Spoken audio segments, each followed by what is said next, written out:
Around a month ago, I participated in the Remote Duel Extravaganza event for Speed Duel, and I had a blast. We even came first place with the Inner Conflict Monarch deck profile video. The exclusive prizes were simply too good to miss out on, so I definitely joined the event for the following month once again. This time, we played a completely different deck and managed to come first place undefeated once again. I would like to introduce all of you to my Spellproof Armor machine deck profile. Of course, we just received our box of prizing, which I am excited to share with you all just in a bit. But first of all, I would kindly like to ask all you guys to subscribe for more Yu-Gi-Oh Speed Duel videos. Also be sure to give this video a like as we greatly appreciate the support. Through my experience from the last Remote Duel Extravaganza event, I was able to learn the meta and the majority of decks that people played.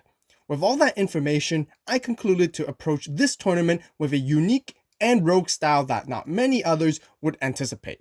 As a result, we went with the Spellproof Armor machines to counter most of the top tier decks in the current format.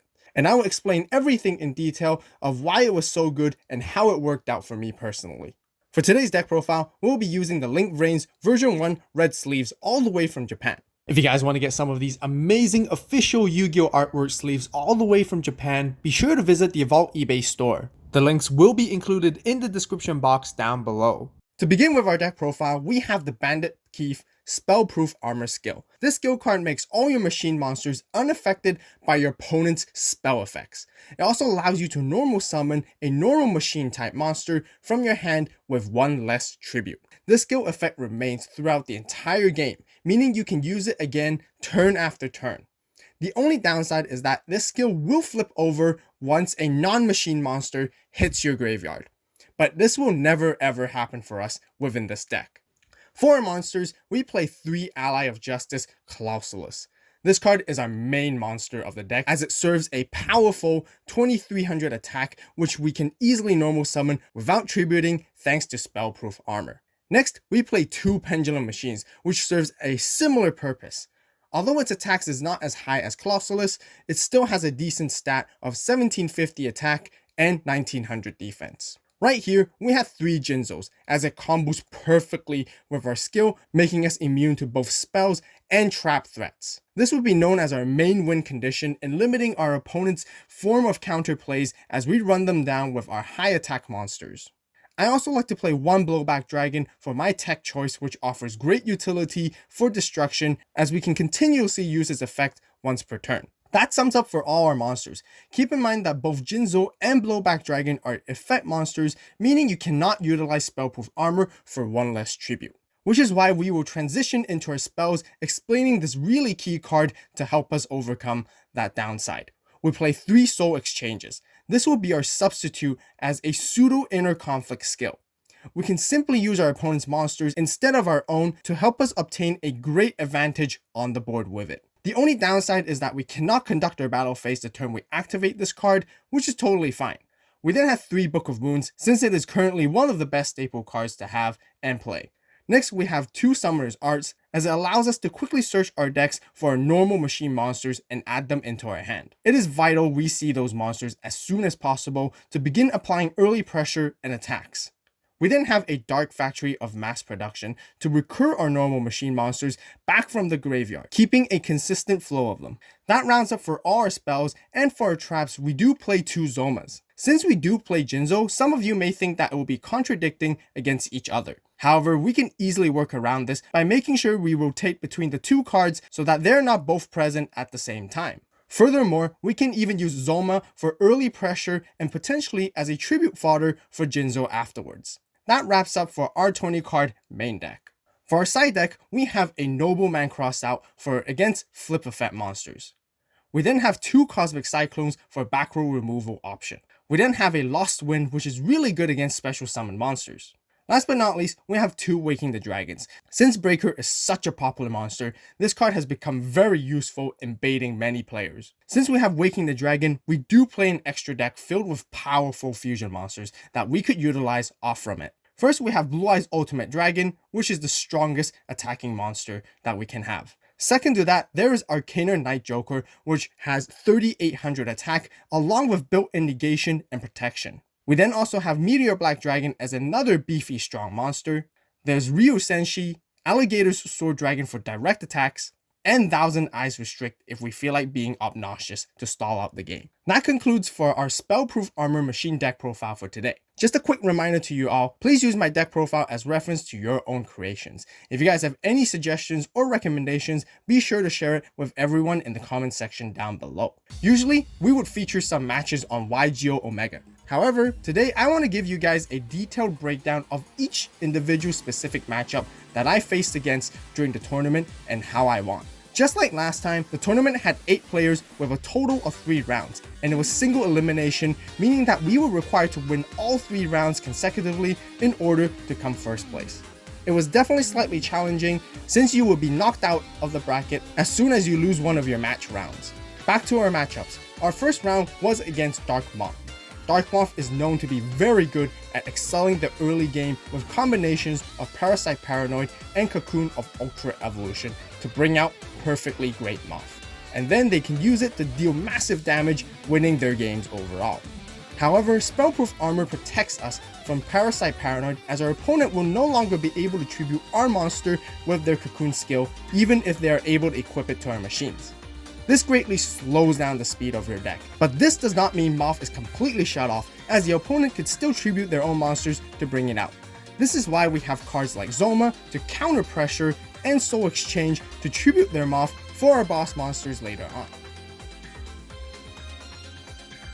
There's also Book of Moon to put their monsters face down when equipping them with Parasite Paranoid, which could destroy it and once again slow down their Cocoon skill activation. Once Moth is dealt with, there is hardly any comeback for the opponent. For our second matchup, we were against Twisted Personality Warrior, where the Spellproof Armor deck heavily counters it. Generic spell staples such as Book of Moon, Offerings to the Doom, and even Shrink are completely useless against us because of Spellproof Armor. They also heavily rely on traps such as Zoma, Nightmare Wheel, and even at times Widespread Ruin. Therefore, our priority in this matchup is to bring out Jinzo as soon as possible. Once Jinzo hits the field, it's pretty much over for them, since over half of their deck runs through spells and traps. Furthermore, all our monsters can easily run over theirs since they mainly play Charging Gaia, Blade Knight, Breaker, and Gearfrieds, which is not even close to our Colossus's attack. The only hope they have left is to utilize monster effects or their skill to destroy our monsters. But there's so many situations that it is too late. We would have dealt enough damage to them by making it extremely difficult for them to come back. For our third and final round, we were up against Inner Conflict Monarchs. I personally feel that this would be the slightly tougher matchup compared to all the other decks. Since we know how powerful the Inner Conflict skill is and the versatility of the deck itself of being able to overcome various situations, the games were certainly much harder to play. Similar to Twisted Personality Warrior, the spells and traps were not much of an issue. However, the boss monsters they play are mainly 2400 attack, which overcomes our Colossus. Furthermore, the simple addition of the Inner Conflict skill provides the deck more option for monster removal in addition to Nidoria and Old Vindictive Magicians. Even Sphere Kuriboh could be very troublesome, as our monsters don't have good defensive stats.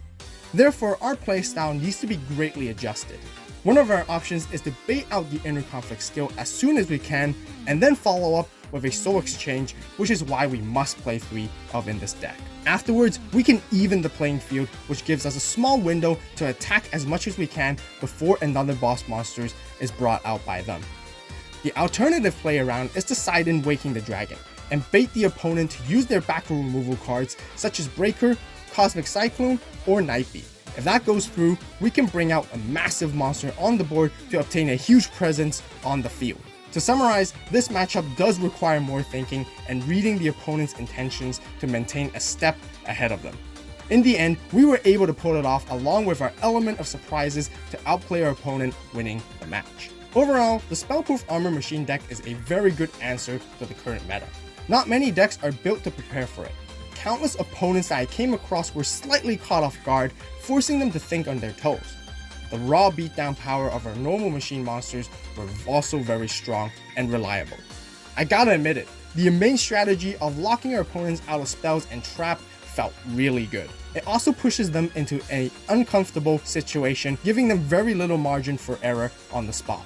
we were able to capitalize off from that to secure our wins, which concludes my review for this deck. Now for the moment that we all have been waiting for, let's open up our prizes and check out what we got this time. First off, we got an amazing Slifer and Yu-Gi playmat. Since we got the Obelisk and Kaiba one last time, I'm delighted that I'm able now to collect both of them, completing the collection. With that exact same Battle City style and design, this is a very awesome full-size Speed Duel playmat. I really hope Konami continues to bring out more exclusive prizes for Speed Duel and further support the format. Next, we do have a bunch of Attack from the Deep packs, as well as 2 Speed Duel Tournament Pack 1s. However, we will not be opening them today, as I would like to save them for future openings or potential giveaways on the channel. Just like last time, we also got a Duel Links coin right here. On the flip side, we received a promo card for participating this time, which is Amabi. Nothing too special, since it's just a level 3 water fairy type monster with the effect of gaining 300 LP for each player by revealing it during your start of the main phase. It is clear that this card is not meant to be anything crazy for the meta, as it's simply just a small collectible. That rounds up for our first place undefeated Spellproof Armor Machine deck profile for today. If you guys enjoyed the video, be sure to give it a like. Also, don't forget to subscribe and turn on that notification bell for more Speed Duel videos. As always, thank you so much for watching. You guys have a great day, great night, wherever you are. Stay tuned for the next video, and this is AVAULT signing